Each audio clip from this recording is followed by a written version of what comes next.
บุญนั้นเกิดจากการให้ท่านส่วนมากพวกเข้าให้ท่านบ่ค่อยเกิดบุญดอกมีแต่เกิดบาปเพราะว่าอย่างมันจากได้มันหวังผลในท่านมีจิตผูกพันในท่านในผลแห่งท่านว่าสิได้ตามนั้นสิได้ตามนี้แล้วส่วนมากกับพากันท่านทั้งสี่แล้วอุทิศบุญคิดยุติว่ามันสิไปมันบ่ไปเด้อเพราะว่าพวกเจ้าเอาไปแลกของไว้แล้วไม่ใช่ว่าล่ะเอาไปแลกนั่นเอาไปแลกนี่แลกความเป็นเศรษฐีไว้แล้วแลกบ้านหลังไงแลกสวรรค์แลกวิมานไว้แล้ว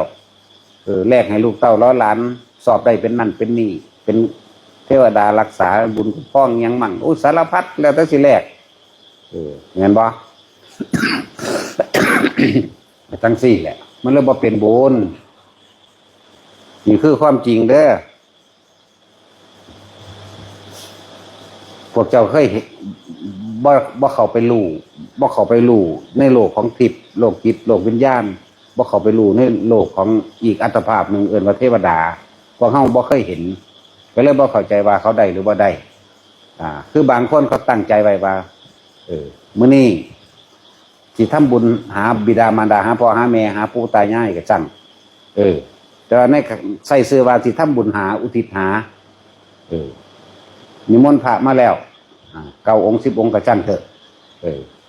ขางัวขาควายขาหมูขาหยังก็แล้วแต่มีเหล้ามียามีมหรสพครบงั้นคิดว่ามันสิได้อยู่บ่นั่นมันบ่ได้เด้จักบ่ล่ะมันมีสัตว์ตายเข้าไปในหันแล้วตายโดยเจตนาของเฮาเอามาฆ่าจักบ่ล่ะบ่ได้บัดนี้เขาว่าเอานางกอมื้อนี้ลูกเจ้าสิทำบุญอุทิศสมมุติว่าเป็นเปรตอยู่ตรงนรกอยู่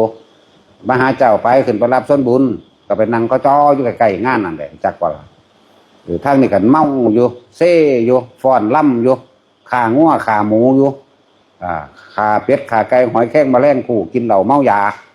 บ่ได้สับบ่ได้เด้อหมดเวลาแล้วก็ถูกกระชากลงไปคือเก่าเนี่ยเราตามเขาเห็นพร้อมตามจริงในพระไตรปิฎกก็มีอยู่แล้วแต่ผู้ใดอยากหาหลักฐานทางพระไตรปิฎกก็ดีอยากตามจริงก็เป็นแบบนั้นให้ขึ้นเมื่อถือกระซากลงไปมันจะดูดฟุบไปคือเก่าวนนะเดี๋ยวกันสิ ส่วนคนว่าทำบุญถ้าว่าเอาอาหารมาเห็ดเนื้อมาเห็ดทั้งใดสักก็ไปเอาน้ำตลาดที่เฮาบ่ได้มีเจตนาในการค้าแต่ว่าจะเอาเหล่ามาปนจะเอามหรสพของมันมาปนเถอะเฮาเฮ็ดบุญธรรมดานี่ก็ได้เด้ล่ะสมมติว่าเฮาสิเฮ็ดบุญหาพ่อหาแม่นี่อย่างเอาเงินที่ว่าจะไปจัดนั่งจ้องหมอลำหรือว่าหมหรสพอย่างต่างๆนั่นซื้อผ้าไตรก็ได้ยารักษาโรคหนังสือหรืออันใดอันหนึ่งหรือไปร่วมสร้างซื้อที่ดินวัดสร้างซื้อถนนหนทางหรือว่าสร้างพระสร้างวิหารต่างๆนี่นะเราตั้งใจไว้ในใจเฮาเองนั่นแหละขอผลทานบุญกุศลกรรมดีที่ข้าพเจ้ากระทำนี้จงถึงแด่มารดาบิดาของข้าพเจ้าสาธุพ่อได้ถึงแน่นอนอันนี้เพราะว่ายังเฮาบ่มีความกังวลเฮาบ่มีความกังวลเราร้อนเฮาบ่มีความอยากอย่างอื่นมาปนเลยคือมันเกิดจากความบริสุทธิ์ใจที่เฮาสิเฮ็ดไปบ่ได้กังวลเพราะว่าบ่มีคนแม่ครัวพ่อครัวมาฆ่าเป็ดฆ่าไก่ฆ่าปลาให้บ่ได้กังวลเรื่องเสิร์ฟเหล้าเมายาบ่ได้กังวลเรื่องมหรสพครบวันคนสิตีสิฆ่ากันบ่ได้กังวลหยังเลยนี่เห็นว่าธรรมดานี่คือเฮามาจังหันคือเฮาใส่บาตรนี่แล้วอุทิศไปโลดถึงอันนี้สิเป็นลักษณะนั้นนะจังว่าบอกเบื้องต้นเอาไว้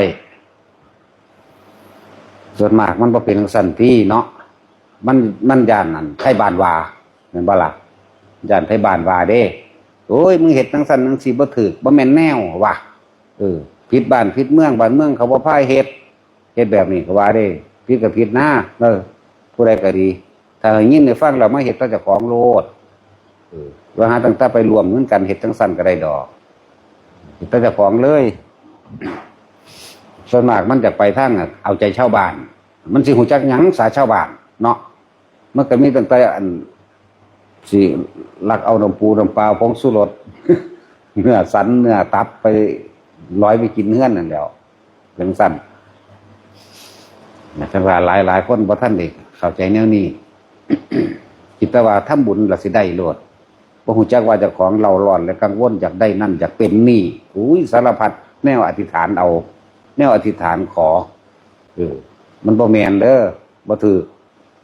ทำไปเถอะโดยบ่ต้องขอยิ่งได้อานิสงส์มากกว่าเก่าอีก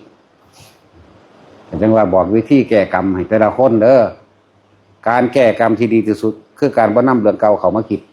เข้าใจบ่ล่ะ